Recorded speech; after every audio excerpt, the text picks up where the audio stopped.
ఈరోజు చేసిన వంటలు. ఈరోజు షార్ట్ కట్ చట్నీ చేసుకుందామండి. అది కూడా ఇదిగో చూసారా, గోంగూర గోంగూరతోటి షార్ట్ కట్ చట్నీ. నేను ఇది పప్పు నూనె వేసానండి, నువ్వుపప్పు నూనె వేసాను. స్టవ్ వెలిగించుకుని బాండి పెట్టుకుని నువ్వుపప్పు నూనె వేసుకోండి. ఇది కాస్త ఆయిల్ వేడవనివ్వండి. గోంగూరని ఏం చేస్తారంటే శుభ్రంగా కడిగేసుకోండి, మంచిగా ఇసుక పోయేటట్టు కడిగేసేసుకుని ఇట్లా వేసేసుకోండి. ఎందుకంటే మన షార్ట్ కట్ చట్నీ కొంచెమే ఉంది కాబట్టి మనం ఇది ఎక్కువగా ఆరబెట్టాల్సిన అవసరం లేదు. తడిగా ఉన్నా ఏం పర్వాలేదు, కడిగేసుకున్న వెంటనే కూడా చేసేసుకోవచ్చు అనమాట. అంటే ఎక్కువ రోజులు నిల్వ ఉండదు. ఒక 1 వీక్ 10 డేస్ అయితే ఉంటుందిలేండి. కానీ మనం సింపుల్గా చేసుకుంటున్నాం కదా, ఇలా చేసేసుకోవచ్చు అనమాట. బాగుంటుంది ఇలా చేసుకున్నా కూడా. సో ఆయిల్ అయితే వేడైపోయిందండి. వేడైన తర్వాత ఇప్పుడు మనం ముందుగా మెంతులు వేసేసుకుందాం. ఇదిగో మెంతులు వేసాను. మెంతులు కంపల్సరీ వేసుకోవాలి. గోంగూర పచ్చట్లో మెంతులు వేసుకుంటేనే బాగుంటుంది అనమాట. ఇదిగోండి ఆవాలు, మెంతులు, ఆవాలు చాలా సింపుల్గా చిటికలో అయిపోతుందండి.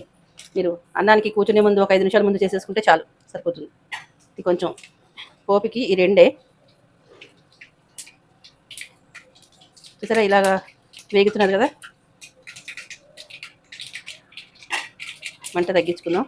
ఇప్పుడు ఏం చేద్దామంటే ఇదిగోండి పచ్చిమిరపకాయలు కొంచెం నేను ఇట్లాగా మధ్యలో కట్ చేసుకుని వేసుకున్నాను. జస్ట్ అంటే పచ్చిమిరపకాయలు వేసుకున్నా వేసుకోకపోయినా పర్లేదు, కానీ బాగుంటుందని వేసాను నేను.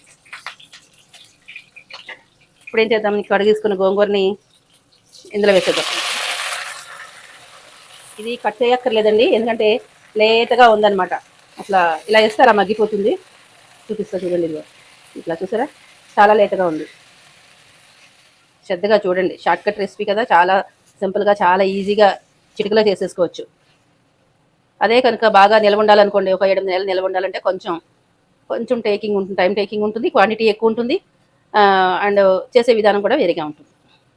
ఇదిగోండి దీంట్లో ఈ మాత్రం చింతపండు వేసుకోవాలి. వేసుకున్న తర్వాత దీనికి సరిపడా ఉప్పు వేసేద్దాం, సరిపోతుంది ఉప్పు. అలాగే పసుపు వేసేసుకుని ఇప్పుడు మనం ఒకసారి కలిపేద్దాం. ఇలా కలిపేసి నూనె సరిపోలేదనుకోండి కొద్దిగా ఆయిల్ వడ్డించేసుకోండి. నూనె లేకపోతే కొంచెం అడుగు పట్టేస్తుంది. పచ్చడికి ఖచ్చితంగా నూనె ఎక్కువ పడుతుంది ఫ్రెండ్స్. అలానే నేను మరీ ఎక్కువగా ఏం వేయను.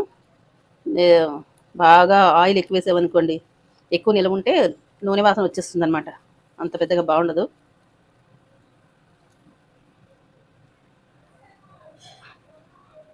ఇలా ఇప్పుడు మనం ఏం చేద్దామంటే కొంచెం ఇదిగోండి ఇంగువ కొద్దిగా వేద్దాం, తర్వాత మళ్ళీ వేసుకుందాం.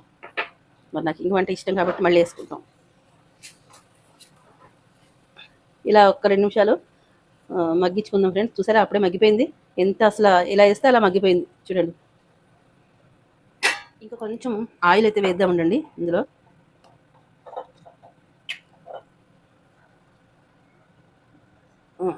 కొద్దిగా ఆయిల్ వేసాం కదా, ఇప్పుడు అలా మగ్గుతూ ఉంటుంది.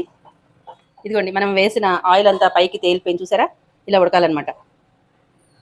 చూడండి, అంటే మధ్య మధ్యలో మీరు ఇలా కలుపుకుంటూ ఉండండి, లేదంటే అడుగు పట్టేస్తుంది. మనం వేసిన చింతపండు కూడా చక్కగా మెత్తగా అయిపోయింది, దీంట్లో కలిసిపోయింది. సో ఇప్పుడు మనం ఏం చేద్దామంటే దీంట్లో కారం వేయాలి.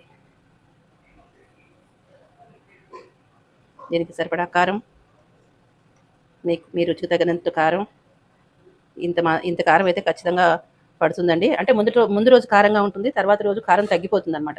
సో ఈ కారం వేసుకున్నాం కదా, ఇప్పుడు అదేమో కారం ఉండే కారం, ఇప్పుడు ఇదేమో కారం లేని కారం అనమాట. ఇదిగోండి రంగుగా తెలుస్తుందా, అదే కొంచెం రంగు బాగుండాలనేసి ఇప్పుడు మనం ఇదంతా ఇలా గిరిగిరా తిప్పేద్దాం.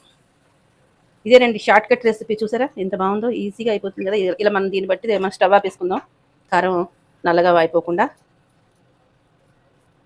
కాసేపటికి ఇది బిగుసుకుపోతుంది. ఇప్పుడు మీరు కావాలి అనుకున్న వాళ్ళు చక్కగా ఉల్లిపాయ ముక్కలు కట్ చేసుకుని ఇందులో వేసుకోండి. అలాగే వెల్లుల్లిపాయలు ఒక 4-5 వెల్లుల్లిపాయలు దంచేసుకుని ఇందులో వేసేసుకోండి. పచ్చివే, ఉడకబట్టాల్సిన అవసరం లేదు, వేయించాల్సిన అవసరం లేదు. ఈ టైంలో వేసేసుకుంటే ఆ వేడికి అది చక్కగా మగ్గిపోయి బాగుంటుంది అనమాట. మగ్గిపోవాల్సిన అవసరం లేదు, పచ్చిగానే బాగుంటాయి. సో ఇప్పుడు నేనైతే అవన్నీ ఏం వేయట్లేదు, జస్ట్ ఇలాగ చూపిద్దామని అనుకున్నాను. ఇంగువతోటి ఆగండి, ఇంగువ కొంచెం వేసుకోవాలి కదా, మరి ఇంగువ వాసన మనకి ఇంకా రావట్లేదు. కొంచెం మంచి ఇంగువ వాసన రావాలంటే ఫైనల్గా ఇలా ఇంగువ కూడా వేసేసుకోవాలన్నమాట. ఇంతే మన షార్ట్ కట్ గోంగూర చట్నీ. తింటే అద్దరిపోతుందండి. ఈ పచ్చడి కలుపుకొని ఇంత గానుగ నూనె వేసుకుని చక్కగా పచ్చడి కలిపేసేసుకుని ఒక ఉల్లిపాయ కొరుక్కుని తింటే ఉంటుంది చూడండి, నా సామిరంగా అద్దరిపోతుంది అనమాట. చూసారా చింతపండు వేసిన వల్ల ఇలా పట్టేసింది. సో నో ప్రాబ్లం, ఇలా కాసేపటికి అలా ఉంటే కొంచెం ముద్దలాగా అయిపోతుంది అనమాట కొంచెం చల్లారేటప్పటికి.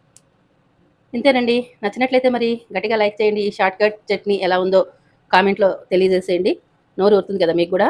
నాకు గూడా అట్లనే ఉంది. కానీ ఇంకా పనుంది, బోలెడు పనుంది. నేను పూజ చేసుకోవాలి. అప్పుడు భోజనం చేయాలి. ఉంటానే. మరి ఫాలో చేయడం మర్చిపోకండి. కొత్త వాళ్ళు సబ్స్క్రైబ్ చేసుకొని చూడండి. ఓకేనా? Bye bye. ఇదిగోండి ఈరోజు వంటకాలు గోంగూర పచ్చడి, అలాగే వంకాయ ధనియాల కారం కూర, అలాగే టమాటో పప్పు, పులగం. ఇలా నివేదన చేయడం అయిపోయిందనమాట. ఇదే ఈరోజు చేసిన వంటలు.